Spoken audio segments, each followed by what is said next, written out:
সেই হাদিসের মধ্যে আসছে ফাহুয়া হাদ্দুহু, এই আসার পথে আপনি যা আল্লাহর কাছে চেয়েছেন, হতে পারে বাসায় যাওয়ার আগেই যিনি দোয়া কবুল করে ফেলবেন তিনি কে? এটা এক প্রকার দোয়া করার পরেই এই কবুলিয়াত অর্জন করা যায়। আমি যখন এখানে প্রবেশ করছিলাম, একজন বলতেছিলেন যে হুজুর একটু দোয়া করেন। আসলে এই সময়ের দোয়াটা আল্লাহর কাছে এত দামি, এই নামাজে আসতে নিয়ে এই সময়টাতে আপনারা দোয়া করবেন। যেখানে বসে এখন আলোচনা শুনছেন, সালাত আদায় করবেন, এই জায়গাটা আল্লাহর কাছে সাক্ষী দিবে যে আল্লাহ তোমার গোলাম এই জায়গায় দাঁড়ায় নামাজ পড়েছিল।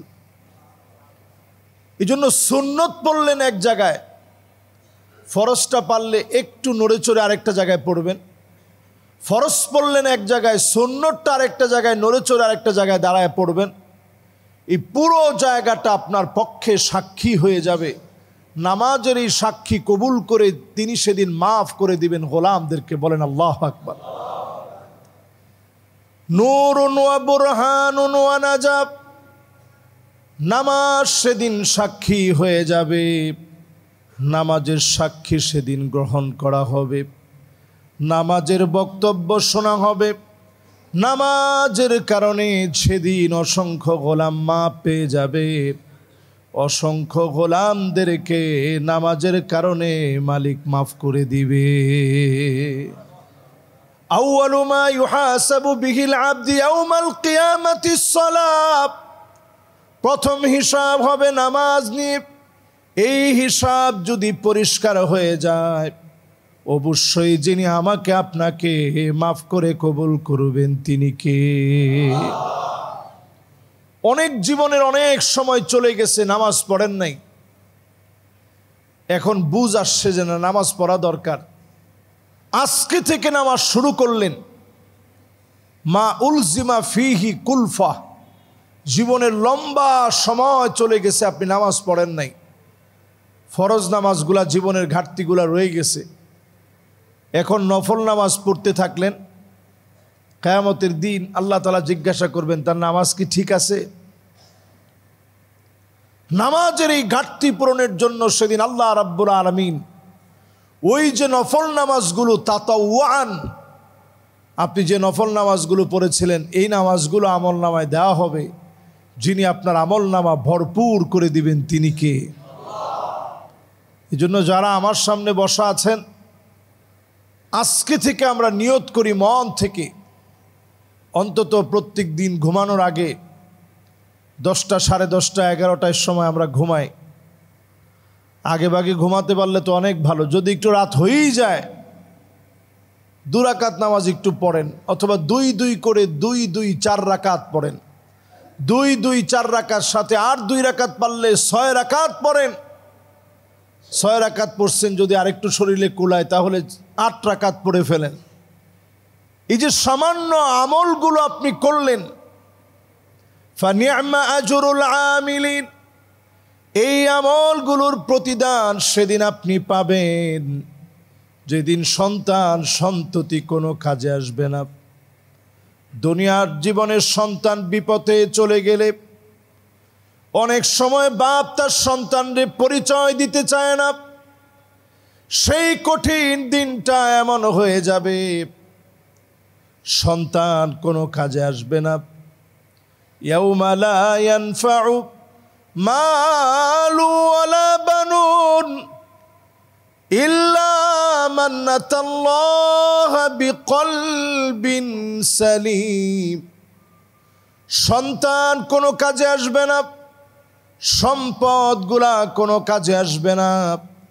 সেদিন আপনার ছোট ছোট আমল দিয়ে যিনি মাফ করে দিবেন তিনি কে? সব দোয়াগুলো আপনার কবুল হবে। কিছু কবুল হয়ে যাবে তৎক্ষণাৎ, ডাইরেক্ট কবুল হয়ে যাবে, করার সাথে সাথে আল্লাহ তাআলা দোয়া কবুল করবেন। কিছু কবুল হবে 1 বছর, 2 বছর, 6 মাস, 6 বছর, 10 বছর, 20 বছর পর দোয়া কবুল হবে। আপনি তখন টের পাবেন যে অনেক বছর ধরে এটা চাইছিলাম, আল্লাহ এত বছর পরে কবুল করলেন। আপনার মনের থেকে আল্লাহ রাব্বুল আলামিনের শুকরগুজারি করতে মনে চাবে। আল্লাহ এই দোয়াটা আপনি শুনলেন, এত বছর দোয়া করার পরে আল্লাহ আপনি ফলটা দিলেন, ওই ফলটা এত আনন্দের হয়।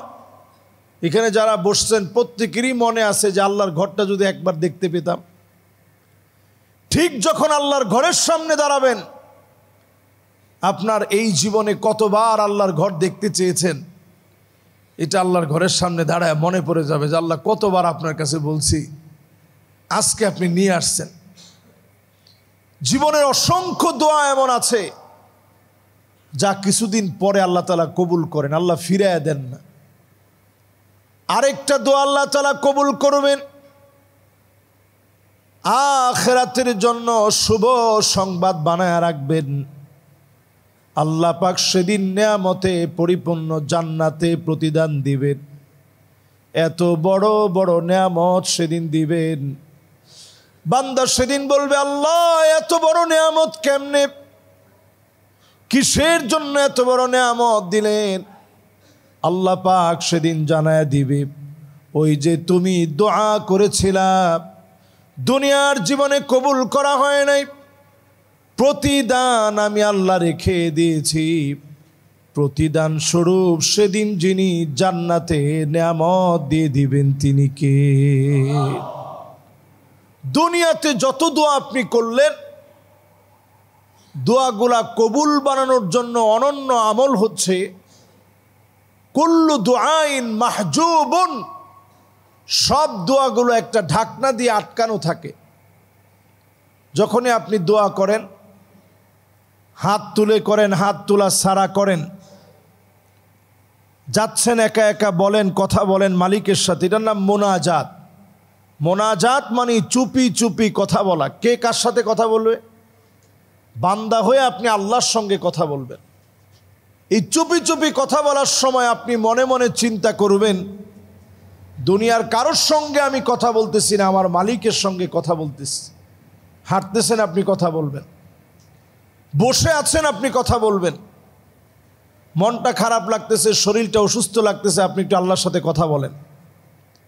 এটা নবী আম্বিয়া আলাইহিমুস সালামের অনন্য আমল ছিল।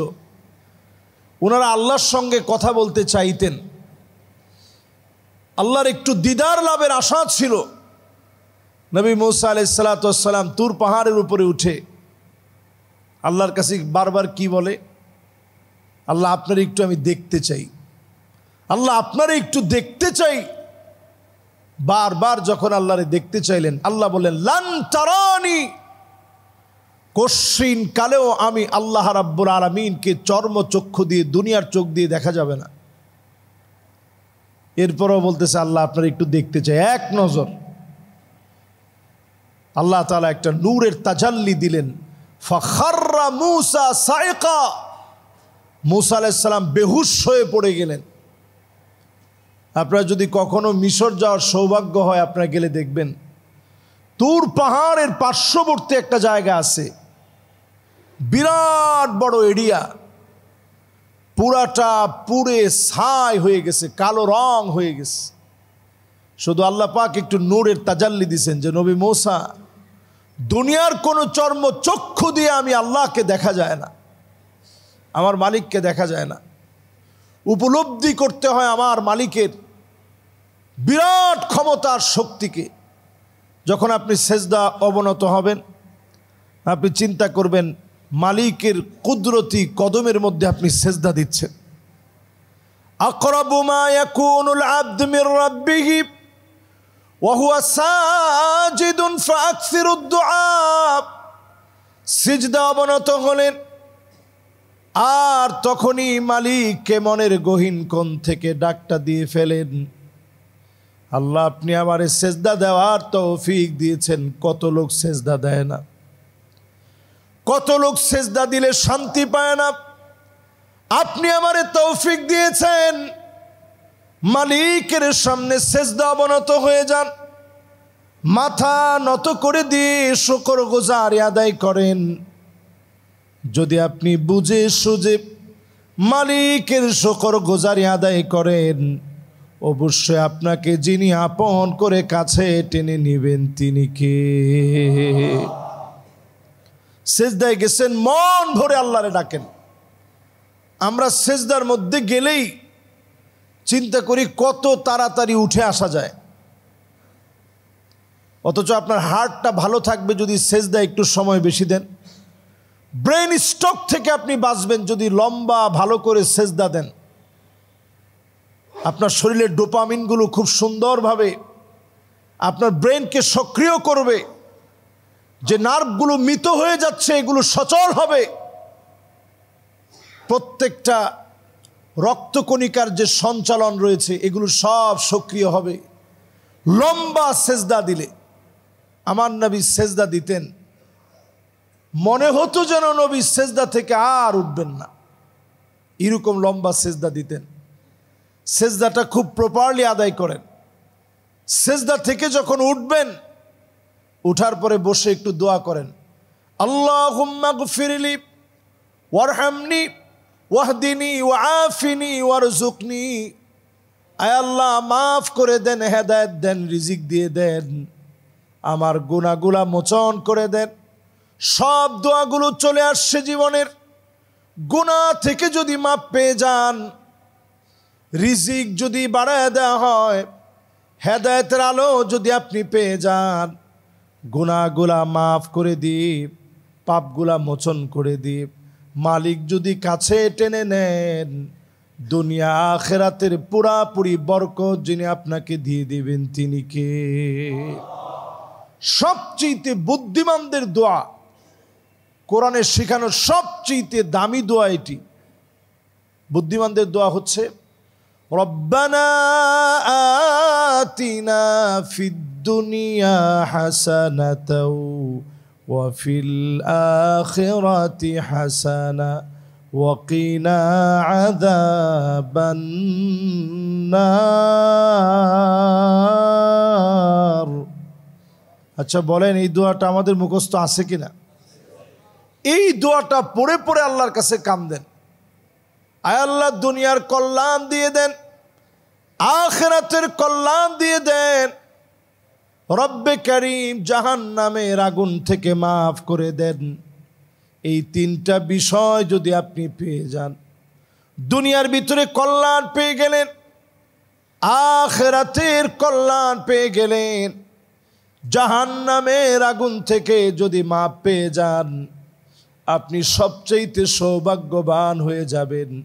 দুনিয়াতেও পেলেন, আখিরাতেও পেলেন, জাহান্নামের আগুন থেকে যিনি মাফ করে দিলেন তিনি কে? প্যারা হাজরিন, দুনিয়ার জীবনে না পাওয়ার কিছু নাই, অনেক আল্লাহ আমাদেরকে দিয়েছে। চারটা বিষয় যদি দুনিয়া আপনি পান, সাআদাতুদ দুনিয়া আরবাহ, নবীজি বলেন চার জিনিস যদি তুমি দুনিয়ায় পেয়ে যাও তাহলে দুনিয়ার অনেক কিছু তুমি পাইলা। কয় জিনিস? চার জিনিস। দুনিয়ার সৌভাগ্য বলতে নবীজি চার জিনিসকে বলছেন। এবার মিলায় দেখেন আল্লাহ তাআলা কারে কয়টা দিছি, একটু হিসাব করে দেখেন। এক নাম্বার, আল্লাহর হাবিব বলেন দুনিয়ার জীবনে যদি বাইতুন ওয়াসি', একটা মোটামুটি প্রশস্ত একটা ঘর পাও যেখানে থাকতে পারো, এরকম একটা প্রশস্ত ঘর যদি আপনি পেয়ে যান, আপনি বুঝবেন দুনিয়ার অনেক বড় কিছু আল্লাহ আমারে দিস। তাহলে যারা আমরা অন্তত বাংলাদেশে থাকি, ভাড়া থাকি, আর মোটামুটি নিজে একটা বাড়ি করছি অথবা একটা ফ্ল্যাট করেছি, দেশে একটা বাড়ি আছে, একটাবার চিন্তা করেন এই পৃথিবীতে এখন মুসলমানদের সংখ্যা 200 কোটির কাছাকাছি। প্রতিনিয়ত এখন মুসলমান হচ্ছে। এই যে 180 কোটি মুসলমান 200 কোটির দিকে গতিটা যাচ্ছে, এর মধ্যে 20 কোটি মুসলমানের মাথার উপরে কোনো ঠাঁই নাই, শরণার্থী হয়ে গেছে বিভিন্ন জায়গায়, বিভিন্ন শরণার্থী ক্যাম্পে থাকে, পাইলে খায়, না পাইলে না খেয়ে থাকে। মুসলমানদের পরিস্থিতি যখন এমন, আপনারা যদি আল্লাহ তাআলা একটা থাকার জায়গা দেয়, আপনি বুঝবেন দুনিয়ার অনেক বড় কিছু আপনি পেয়ে গেছেন। সুবহানাল্লাহ। এটা হচ্ছে 1 নাম্বার দুনিয়ার একটা সৌভাগ্য। 2 নাম্বার সৌভাগ্য হচ্ছে মারকাবুল হানি, মোটামুটি একটা যানবাহন আল্লাহ দিছে, যে যানবাহনে চড়তে পারেন। যাদের গাড়ি আছে শুকরিয়া কত বেশি আদায় করা দরকার। মোটামুটি একটা ফ্ল্যাট আছে অথবা বাড়ি আছে, সাথে গাড়িও আছে। রসুলের সৌভাগ্য নাম্বার 2, রসুল বললেন দুনিয়ার সৌভাগ্য নাম্বার 2, একটা যানবাহন যদি আল্লাহ তোমারে দেয় তাহলে বুঝবা দুনিয়ার 4 সৌভাগ্যের 2 সৌভাগ্য তুমি পেয়ে গেছো। তাহলে বাকি আছে আর কয়টা? আর 2টা বাকি। 3 নাম্বার নবীজি বললেন ইমরাআতুন সালেহ, ইমরাআতুন সালেহা, নেককার একজন স্ত্রী যদি আপনি পেয়ে যান, দুনিয়ার 3 নাম্বার সৌভাগ্য আপনি পেয়ে গেলেন। এখন আমাদের সমাজের ভিতরে এই জায়গাটায় আসলে আমরা অনেকে ধরা খেয়ে যাই। আগের 2টা মোটামুটি যাদেরকে আল্লাহ দেন, মোটামুটি একটা বাড়ি দিছেন, গাড়িও দিছেন, উনি বিয়ে করার সময় খুঁজে সবচেয়ে সুন্দরী যে নারী তারে বিয়ে করতে হবে। দেখতে সুন্দর, লম্বা চোরা অনেক হতে হবে, এরকম একটা নারী বিয়ে করতে হবে। অথচ আল্লাহর হাবিব বলেন তুনকাহুল মারআহ, মহিলাদেরকে বিবাহ করা হয় 4 জিনিস দেখে। বিবাহ করো নবীজি বলে নাই, করা হয়। দেখা হয় তার সৌন্দর্য, দেখা হয় তার সম্পদ, দেখা হয় তার বংশ পরিচয়। 4 নাম্বারে আইসা দেখে যে দিনদারি আছে কিনা, থাকলে থাকুক, না থাকলে না থাকুক। নবীজি বলেন ফাযফার বিযাতিদ দ্বীন তারিবাত ইয়াদাক, যদি এই দিনদারিকে আপনি প্রথমে রাখতেন, দিনদারি প্রাধান্য দিয়ে যদি বিয়ে করতেন, তাহলে দুনিয়ার 3 নাম্বার সৌভাগ্য ইমরাআতুন সালেহা, এই সৌভাগ্য আল্লাহ আপনারে দান করে দিত। সুবহানাল্লাহ বিহাম। এই জন্য যারা আমার সামনে বসছেন, বিয়ে শাদী করেন নাই, যারা করে ফেলছেন তো ফেলছেন, যারা বিয়ে শাদী করেন নাই, বিয়ে শাদীর ক্ষেত্রে আগে সৌন্দর্য না, আগে দেখবেন ফাযফার বিযাতিদ দ্বীন, ওই মেয়ের ভিতরে, তার পরিবারের ভিতরে দিনদারি আছে কিনা। দিনদারি যার ভিতরে নাই, তার ভিতরে প্রভূত কল্যাণ আল্লাহ তাআলা দিবেন না। দিনদারি যদি আপনার পরিবারের ভিতরে থাকে, আপনার এই পরিবার সবেরা হবে। দিনদারি যদি পরিবারে না থাকে, প্রতিদিন আপনারে খোটা দিবে, আমি দেখে তোমার ভাত খেয়ে গেলাম। অন্য মহিলা হলে পোলাও খেত। আচ্ছা বলেন, এই জাতীয় খোটা এখন আমাদের সমাজে কম না বেশি? অনেকে চুপ করে আছে যে হুজুর এই কথা আর বলতেই চাই না। সারাদিন কষ্ট করে একটা পুরুষ ঘরে আসার পরে প্রথম খোটাটাই শুরু হয়, আহারে আমি দেখে এই ঘর করে খেয়ে গেলাম। কি বুঝা বিয়ে দিল? আল্লাহর হস্তে এই খোটা আপনিও শুনেন না, আর ওনারাও দিতে দিয়েন না। ওনারে বুঝায় শোনায় বলেন যে এই খোটাটা দিও না, এই খোটাটা দেওয়া সম্পূর্ণ হারাম, সম্পূর্ণ কবিরা গুনাহ। ছোট গুনাহ না বড় গুনাহ? ছোট গুনাহ, এটা কবিরা গুনাহ, বড় গুনাহ এটা। এরপরে দেখবেন আন্না না, কিছু হইলেই বলে সব আমার নামে লিখে দাও, তোমার মা বাপকে 1 টাকা তুমি দিতে পারবা না। কামাই করলেন আপনি, হুকুম করেন উনি, সব টাকা ওনার অ্যাকাউন্টে দিতে হবে, বেতনটা পায়া ওনার হাতে এনে দিতে হবে। দেন আপনি, অসুবিধা নেই, বেতনটা পেয়ে আপনার স্ত্রীকে দেন, পুরাটাই নেই দেন, কিন্তু স্ত্রীকে বোঝান এই টাকা আমার, এই টাকার ভিতরে তোমার যেমন একটা অধিকার, একটা হক আছে, আমার মা বাপ এই টাকা থেকে একটা ইহসান পাও না। মা বাপকে যদি আমি করি, আল্লাহ তাআলা স্বয়ং আমাকে আরো বেশি বাড়ায় দিবেন। জোরে কোন আল্লাহু আকবার। এরপরে দেখবেন এই সমাজের ভিতরে হাদ্দাকা, কিছু হইলেই, কিছু একটা কিনে আনছেন, পছন্দ করবেন, এটা কোনো কালার হইল, এই কালার তো মরে যাবে। এই জাতীয় কথা এখন স্বামী হয়ে আপনারা শুনেন কি শুনেন না? অনেকে মাথা নাড়াইছে কিন্তু উত্তর দেয়নি। তাহলে চিন্তা করেন, ইমরাআতুন সালেহা, নেককার কোন নারীর বৈশিষ্ট্য এমন নয় সে স্বামীকে কষ্ট দিবে, স্বামীর পছন্দ তার পছন্দ হবে না। আম্মা জানদের চরিত্র এমন ছিল, ফজরের নামাজ পড়ে নবীজি নাস্তা করতে আসতেন।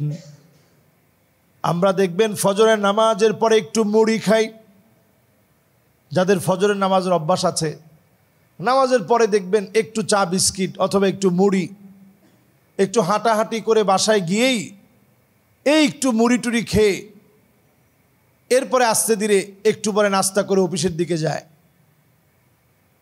সকালবেলায় নবীজির এই অভ্যাসটা ছিল, নবীজি নামাজ পড়ে আল্লাহর জিকির করতেন।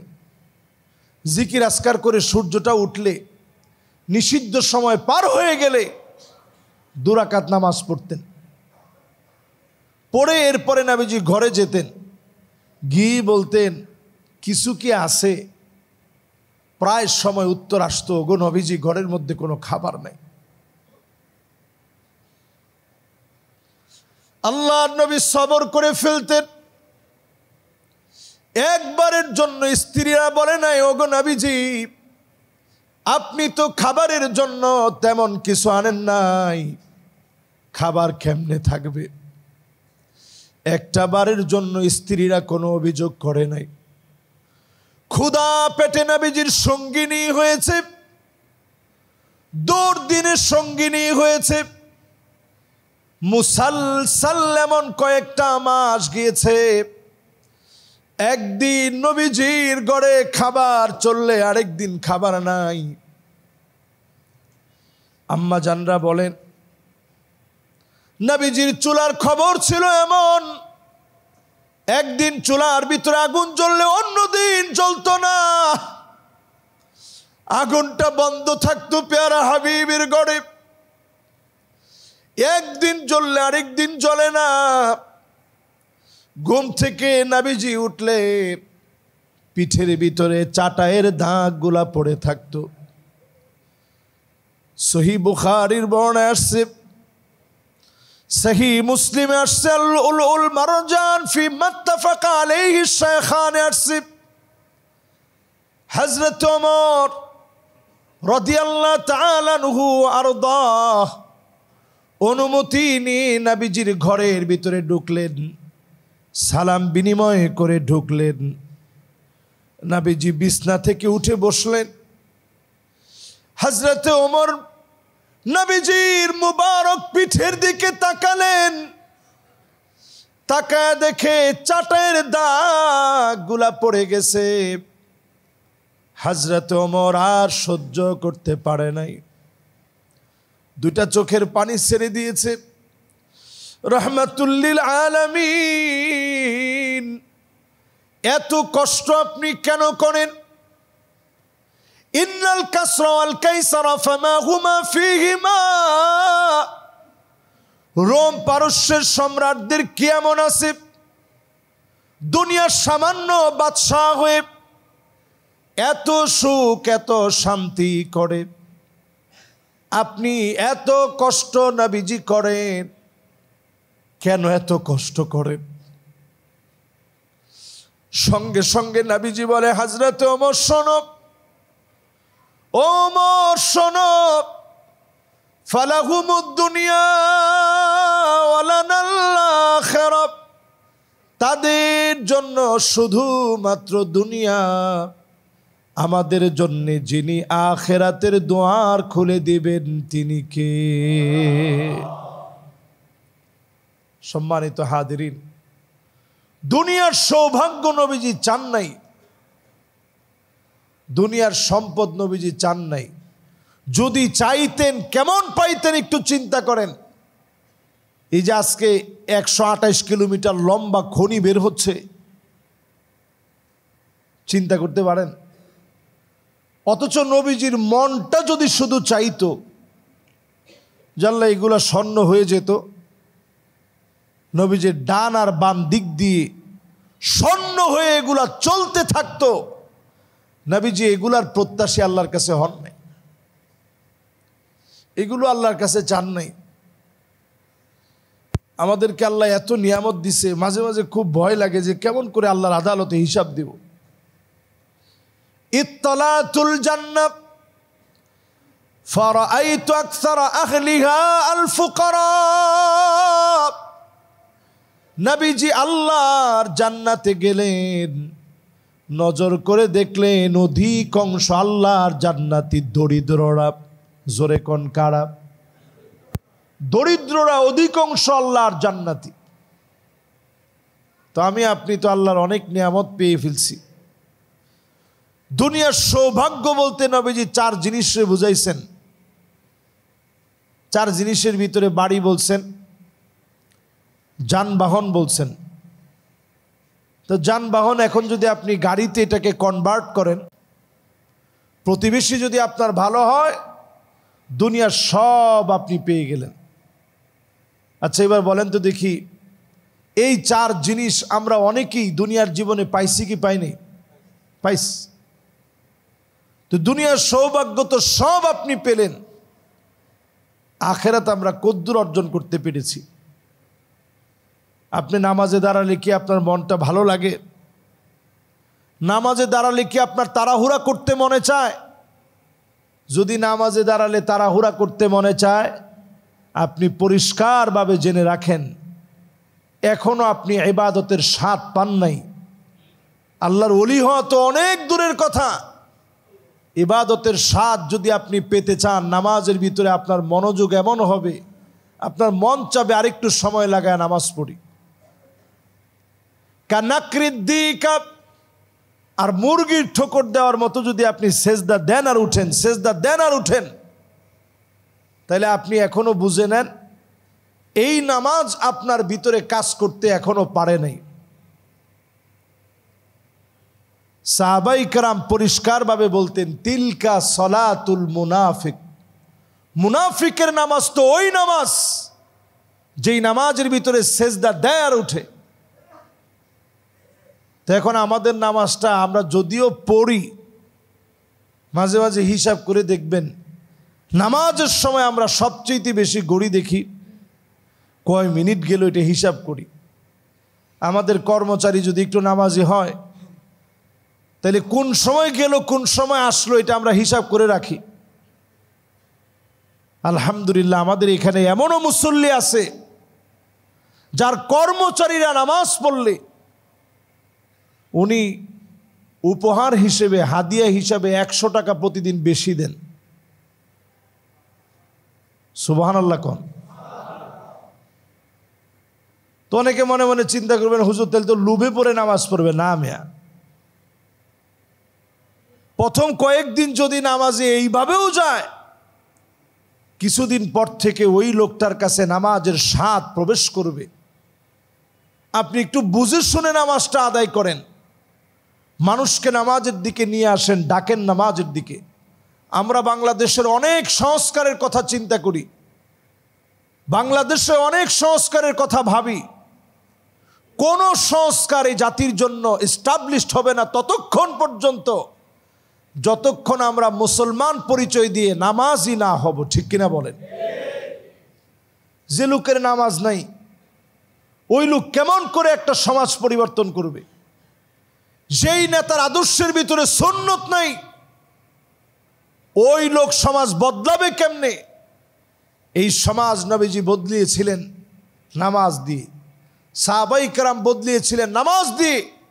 আমরা মুসলমানেরা আরেকটা দিয়ে বদলায় ফেলতে পারবো না। এই সমাজের মানুষ যদি নামাজি হয়, এই সমাজে আল্লাহর দ্বীনকে আল্লাহ কায়েম বানায় দিবে। ঠিক কিনা বলেন?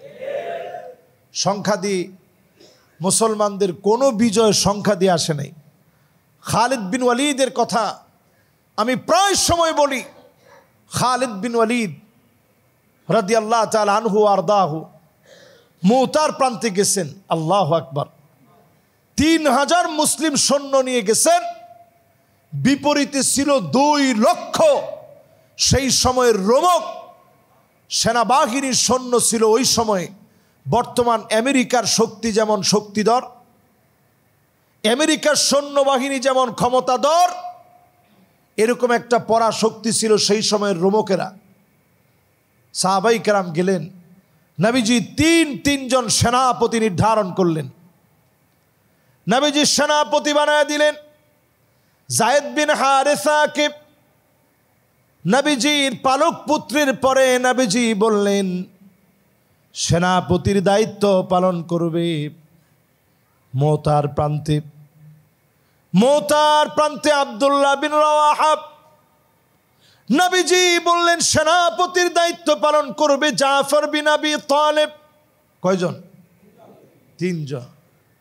সবাই বুঝে গেল যে প্রত্যেকের শহীদ হওয়া লাগবে। আমরা যদি এই জিনিসটা বুঝতাম আমরা যাইতামই না হয়তো, কিন্তু একজনও 1 মিনিটের জন্য দেরি করে নাই। যায়েদ বিন হারেসা বারবার রসুলের দিকে ফিরা তাকাইতেছে। নবীজির 2টা চোখ থেকে পানি ঝরতেছে। যায়েদ বিন হারেসা বলতেছে হাবিব আর মনে হয় কোনোদিন দেখা হবে না, এই দেখা জীবনের শেষ দেখা। মুতার প্রান্তে চলে গেলেন। এক এক করে সেনাপতিরা শহীদ হয়ে গেছে। জাফর বিন আবি তালেব হাতের মধ্যে কালেমার ঝান্ডা নিয়ে ফেললেন। কালেমার ঝান্ডা নিয়ে জিহাদ করতেছে। হাতের ভিতরে ছুরি দিয়ে আঘাত করেছে, কবজি পর্যন্ত কেটে গেছে। বাম হাতে কালেমার পতাকা তুলে ধরলেন। বাম হাতে আঘাত করেছে, হাতটা কেটে গেছে। 2টা কবজি দিয়ে ধরে রাখছে কালেমার পতাকা। 2টা কবজি দিয়ে ধরে রাখার পরে হাতের গোড়া থেকে কেটে ফেলা হয়েছে। কালেমার পতাকা পড়তে দেন নাই, দাঁত দিয়া আল্লাহর কালেমা সমুন্নত করে ধরে রেখেছে। দাঁত দিয়া কালেমার পতাকা উড্ডীন করে রেখেছে। এরপরও পড়তে দেয় নাই। জাফর বিন আবি তালিব দাঁত দিয়ে যখন ধরে রেখেছে, বুকের ভিতরে এসে তীরগুলা বিঁধতেছে। আহা বলে শব্দ পর্যন্ত করে নাই, না জানি কালেমার পতাকা জমিনে পড়ে যায়, একটা আওয়াজ পর্যন্ত ভিতর থেকে বের করে নাই। যখন ওনার রুহটা বের হয়ে গেছে, নবীজিরে আল্লাহ দেখাইলেন জাফর দুনিয়াতে চলে গেছে। জাফর তৈয়ার, তার হাত কাফেররা কেটে দিয়েছে। আল্লাহ পাক জাফরকে এমন ভালোবেসে ফেলছে। জাফর তৈয়ার রাদিয়াল্লাহু তাআলা আনহু এমন পরিমাণ আল্লাহর কাছে প্রিয় হয়ে গেছে, আল্লাহর জান্নাতে উড়ে বেড়ানোর জন্য 2টা ডানা আল্লাহ পাক লাগায় দিয়েছে। ওই জায়গায় খালিদ বিন ওয়ালিদ এসে যুদ্ধের মোড় নিজের হাতে তখন তুলে ধরছে। 1টা না 2টা না, ওনার 9টা তরবারি মুতার প্রান্তে উনি কাফেরদেরকে মারতে মারতে ভেঙে ফেলছে। জোরে কোন আল্লাহু আকবার।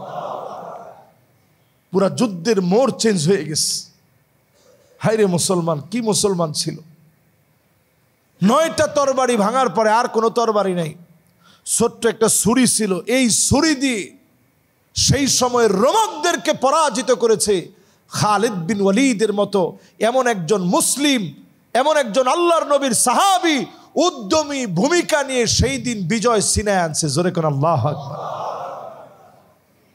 প্রিয় ভাইয়েরা আমার, সম্মানিত মুসল্লিয়ানে কেরাম, এর নাম আমাদের ইমানি হিম্মত, এর নাম আমাদের ইমানি হিম্মত।